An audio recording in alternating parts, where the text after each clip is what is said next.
Pulitzer Prize-winning journalist Nikole Hannah-Jones has compelled the U.S. to confront its history of racial injustice against African Americans. Through her groundbreaking work, The 1619 Project, she sparked crucial conversations about the nation's foundation in slavery and its lasting impact on today's society. Hannah-Jones sits down with The Observer to discuss her work and the impact of journalism.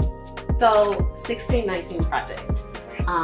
Ever since you've written it for the New York Times and then the book and then the movie, it has gone, I think, worldwide, and many people have talked about it, both critiques and praises. So I guess my first question is like, how do you handle that kind of notoriety with your work, not just with you, but like with the work and the subject that you are discussing? How do I handle it? How do you handle it? I mean, it's been 5 years, so I feel like everything that could possibly have been thrown at the project has been thrown at it. And we're still going. People are still learning from it every day. So had you asked me that question 3 years ago, I would have given you a very different answer. Okay. If you followed me on Twitter, you would know I was out there doing battle. But now I really feel like the work stands on its own. And I am deeply grateful what the project means to so many people, and I also understand that many of the attacks are motivated by the impact, and if the project wasn't having impact, folks wouldn't feel the need to attack it. How do you see the project's legacy sort of unfolding in the next few years? I think one has to have a lot of hubris to talk about the legacy of your own work, so I don't know. I don't even know how to answer that. I hope that people will still continue to learn from it. I hope that, to me, the ultimate goal of the project has always been reparations. So I hope that we will continue to see, obviously we're here in California, which is the furthest ahead on statewide reparations of any place in the United States. And I see the project as trying to help provide that documentary evidence and narrative for that. So if we can see this work helping to propel the work of so many activists on behalf of reparations, I think that would be amazing. And, you know, it really is a collective story. So I hope that it will also serve, you know, we're in a time of extreme kind of backlash, and when the project came out, a few months after that, of course, we went into the kind of racial justice protests, the so-called reckoning after the George Floyd murder. And we were seeing all this investment or promises of investment into Black stories, and now all of that has dissipated. So I hope that the project will continue to show that people will read our stories, that our stories are valuable, that if you invest in our stories, you'll get that investment back. You spoke a lot about reparations just now, and I did have a question. What does that look like? In your opinion, what would that look like for African Americans? I mean, I really base my thinking on reparations based on the scholarship of someone like Sandy Darity at Duke University, The Economist, or really the efforts of organizers, including like Camila Moore here in California. Reparations to me has to have cash payments involved. If it's not individual cash payments, I don't actually think that that's reparations. But I also think reparations have to include a reinvestment, or let's say an actual investment in Black institutions that were deprived of their fair share of investment. So Black schools, Black neighborhoods, Black organizations. And then of course we need strong enforcement of existing civil rights law, because if we attain our reparations and then have to go and try to spend that money in a marketplace that still discriminates against us, then it's like they're taking that money back from us. So I think any reparations plan has to include those things. Want to go back to the 1619 Project really quickly. There's a Hulu documentary. Yes. Did you ever envision there being a documentary? No, I mean, with this? I'm a print reporter, so I never saw myself as on-air talent, as someone who would lead kind of a TV series. But, excuse me, it was truly like one of the greatest joys of my life, because I got to go, you know, all across the country and interview regular everyday Americans who are fighting to make this country more just and more equal. Got to spend time with, you know, people like MacArthur Cotton down in Mississippi, who literally was tortured in Parchman prison trying to advocate for voting rights and to democratize America. So to get those testimonies and testaments and to be able to translate that into a medium that I think will reach more people, it was just, you know, I just know I'm living in my mission and purpose. The documentary also was a little personal as well. So what was that like for you? That was challenging. You know, as journalists, we're used to trying to convince other people to tell us their personal stories, but we don't necessarily expose our own family to that. And I was worried about it because I know the types of attacks I face, and I really didn't want to subject my family to all of the 1619 haters. But I talked to them about it, and they were just so honored that anybody would want to hear their stories and that they could use their experiences to kind of reflect on the larger Black American experience. And luckily, they didn't actually get any of that kind of ugly vitriol that can happen. So it was really cool to see, you know, photos of my dad in a documentary and know that people all over the world will know his name and know our family story and can see themselves in just the everyday struggle of my family, is the everyday struggle of Black folks in America. Yeah. What advice would you give to a journalist, a young journalist who is trying to tackle the subject of racial and just social justice, especially in today's day and age?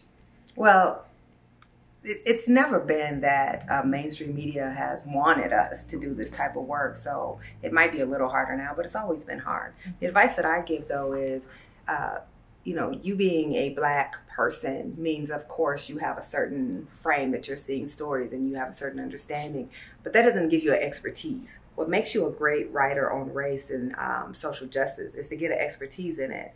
I'm good at what I do because I study the hell out of it. You know, I read voraciously books on Black history, books on American history, sociological studies, research. So it's having that expertise, not just the lived experience, that will help you to do the type of journalism on race that we should aspire to. So you started the Center for Journalism and Democracy at Howard. Talk to me, what was your inspiration behind that center and why is it so important?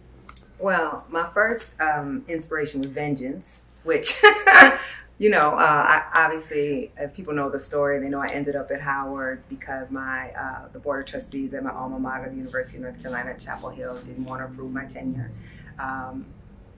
Once they did that, I decided I wasn't going to go there, even if they did approve my tenure, that I wanted to go to a HBCU, and that when I went, I wanted to bring the same amount of resources that the white alum who pledged $25 million to UNC and felt that gave him a right to weigh in on whether I should be hired or not, but I was going to raise that same amount of money and bring it to Howard.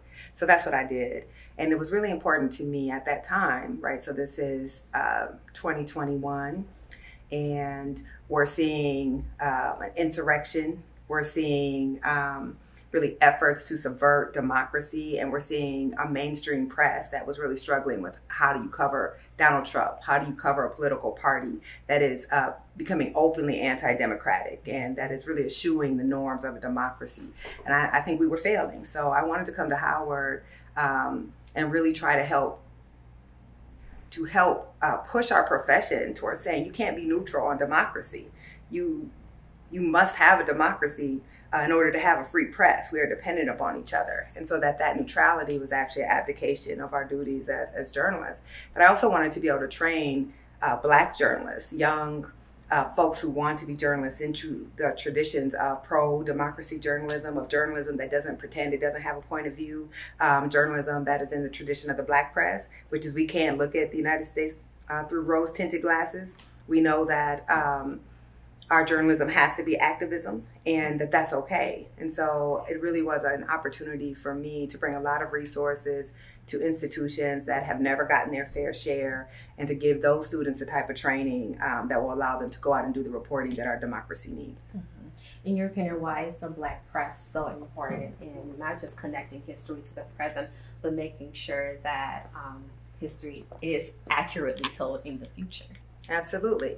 I mean, we all know that journalism, we're the first drafters of history, right? So we're writing down what's happening as it's happening. And then one day when people want to understand what was happening in our country and our world, they go back and they read journalism.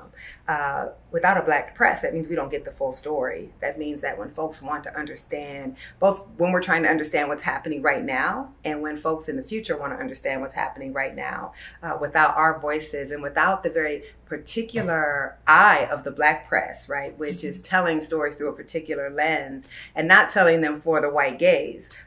Without that, then we simply are not able to accurately account for the times. So I always think that folks tend to treat diversity in journalism as a feel-good thing, as something that is, you know, maybe about political correctness, but I always say it's about accuracy. If you have a multiracial nation, it has to be covered by a multiracial press. And when you don't do that, it means you're not getting the truth.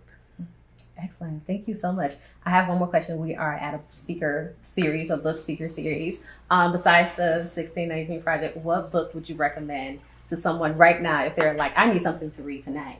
The Warmth of Other Suns by Isabel Wilkerson is my favorite book of all time. Why is that? Isabel Wilkerson was the first Black woman to win a Pulitzer Prize for journalism.